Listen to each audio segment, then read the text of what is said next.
Depuis quelques années, j'ai décidé de simplifier ma vie.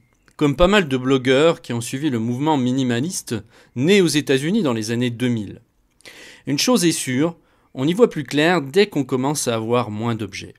Vous connaissez peut-être la règle des 80-20 qui dit que 20% des efforts donnent 80% des résultats. C'est la loi de Pareto. Elle s'applique aussi aux objets dont on se sert, aux vêtements que l'on porte, aux actions que l'on pose. On la retrouve même dans la nature. En fait, 80% de ce que l'on fait et de ce que l'on possède est superflu. Au départ, c'est un peu violent de se l'avouer, car on se dit que finalement on a passé sa vie à faire beaucoup d'actions et beaucoup de remue-ménage pour pas grand-chose. Parfois on préfère même ne pas le voir et continuer à faire comme avant, parce que c'est toujours pénible de remettre en question des dizaines d'années de sa vie et de s'apercevoir qu'on aurait pu faire bien mieux. Pourtant, ça fait partie de l'évolution. Et c'est justement quand on commence à voir tout ce qui ne va pas qu'on commence à avancer. C'est justement parce que vous avez fait du chemin que vous trouvez qu'un bon paquet d'objets, de choses et d'habitudes ne vous servent plus à rien. Le premier truc, c'est d'en prendre conscience. Ensuite, la magie opère et le processus de détachement commence à se mettre en marche sans même que vous vous en rendiez compte. Le simple fait de voir vous fait changer presque malgré vous. J'ai été collectionneur de disques depuis l'âge de 14 ans. Mon rêve, c'était d'avoir une immense collection de CD et de vinyles. C'était une passion, en plus de celle d'être disquaire. Jusqu'au jour où, il y a seulement 2 ans en fait, où j'en ai eu marre d'entasser et j'ai décidé de ne plus rien garder pour moi et de les vendre. Mes disques, c'était un peu toute mon histoire, car j'attachais et associais des chansons, des sons, des pochettes à chaque période de ma vie. Les événements marquants de mon enfance, de mon adolescence, les lieux, les souvenirs, les retrouvailles en famille, les gens auxquels je tenais qui pour certains ne sont plus de ce monde. Dans mon fort intérieur, je savais pertinemment qu'il fallait tourner la page, même si mon ego n'était pas du tout de ce bord. Ça n'a pas été facile, surtout après le départ inattendu de ma mère il y a 5 ans. J'ai dû me faire violence pendant quelques années pour passer à autre chose. Quand j'ai enfin pris la décision de me séparer de mes disques, j'ai ressenti une profonde libération. À mon grand étonnement, j'éprouvais presque plus de plaisir à les laisser partir que j'en avais eu à les entreposer sur mes étagères. C'était en fait ma manière de lâcher prise. Puis j'en ai profité pour en faire un réflexe, et étendre ça à tout le reste. J'ai vidé mes tiroirs et commencé à jeter, à donner tout ce qui ne me servait plus et qui prenait la poussière depuis des années. Souvent, on garde, parce que ça nous sécurise. On se dit que ça pourrait nous servir plus tard. Mais en réalité, c'est une excuse. Inconsciemment, on s'identifie à ces objets et s'en débarrasser reviendrait à se débarrasser d'une partie de notre identité. Pourtant, une identité, on peut s'en recréer une nouvelle à chaque instant. On peut redéfinir qui on est chaque matin quand on se lève, sans avoir à traîner tous les boulets de la veille et sans avoir à repiocher dans le passé pour y parvenir. Le pire qui puisse nous arriver, c'est de se figer.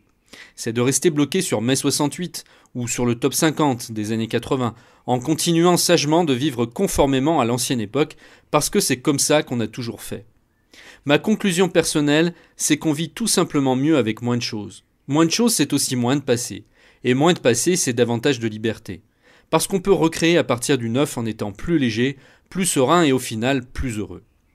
Aujourd'hui, je choisis chaque objet que j'achète avec minutie et j'arrête d'entasser. Lorsque j'achète un jean, je prends le meilleur et même souvent le plus cher. Je n'en achète qu'un seul que je mettrai tout le temps au lieu d'en prendre 3 en solde qui risquent de rester dans mon placard en oubliant que je les ai. J'arrête d'acheter à tout bout de champ pour dire que j'achète et je me sens beaucoup mieux. Pas besoin de passer par la caisse à chaque fois que j'entre dans un magasin. Pas la peine de revenir avec 10 kilos de souvenirs à chaque voyage que je fais. Dès qu'un objet n'a pas servi pendant 1 an, je le donne ou je le vends sur eBay, car je pars du principe qu'il ne me servira plus. Je numérise tout, et je me débarrasse du papier autant que je peux. Ma banque m'envoie et conserve pendant 10 ans tous les relevés automatiquement sur mon compte en ligne. Je ne les reçois plus par courrier postal. Plus besoin de classer, plus besoin de m'encombrer, la banque fait tout pour moi, et je sais que je peux retrouver n'importe quel document en 10 secondes sur mon portable en cas de besoin.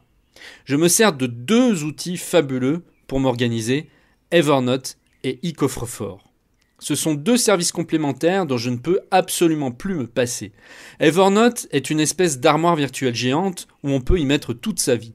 On crée des carnets et on associe des mots-clés à chaque note que l'on prend pour les retrouver en 2 secondes grâce à son moteur de recherche intégré. Fini les papiers qui traînent et qu'on ne retrouve plus. On peut y mettre ses factures, ses courriers, les cartes de visite, les notices, les consignes, le plan de son prochain voyage.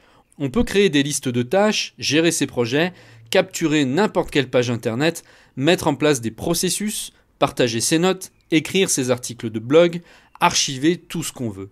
On peut l'installer sur un PC, un Mac, une tablette, un smartphone. Tout est synchronisé automatiquement.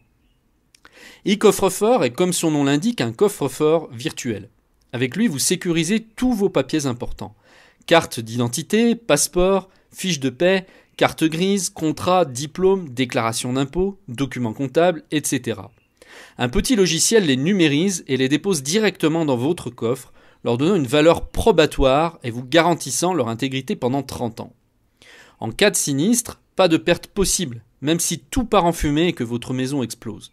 Vous pouvez les retrouver à tout moment, où que vous soyez, pourvu que vous ayez une connexion Internet. Cela facilite par la même occasion les échanges avec l'extérieur, puisque vous n'avez plus à envoyer vos papiers par la poste en cas de besoin. Il suffit de les expédier par email directement à partir du coffre. Vous pouvez donner des procurations, soit en mode consultation par exemple à votre comptable, soit en mode modification si vous voulez que votre famille puisse y accéder et ajouter des documents. Vous pouvez même préparer votre succession. Aujourd'hui, j'utilise la technologie pour me faciliter l'existence. Certains n'y verront que les délires d'un geek. Comme à chaque fois que la société évolue, certains s'accrocheront à l'ancien système pensant qu'il est plus fiable et plus sécurisant parce qu'il existe depuis longtemps. Jusqu'à ce que l'illusion finisse finalement par tomber et que le délire devienne la nouvelle norme. Aujourd'hui, toute notre vie peut tenir dans un MacBook Air ou sur un cloud. On peut stocker toute sa musique sur iTunes, on peut faire tenir tous ses livres dans un Kindle et toutes ses photos dans un nuage. On peut gagner en liberté, en place, en mobilité, en clarté.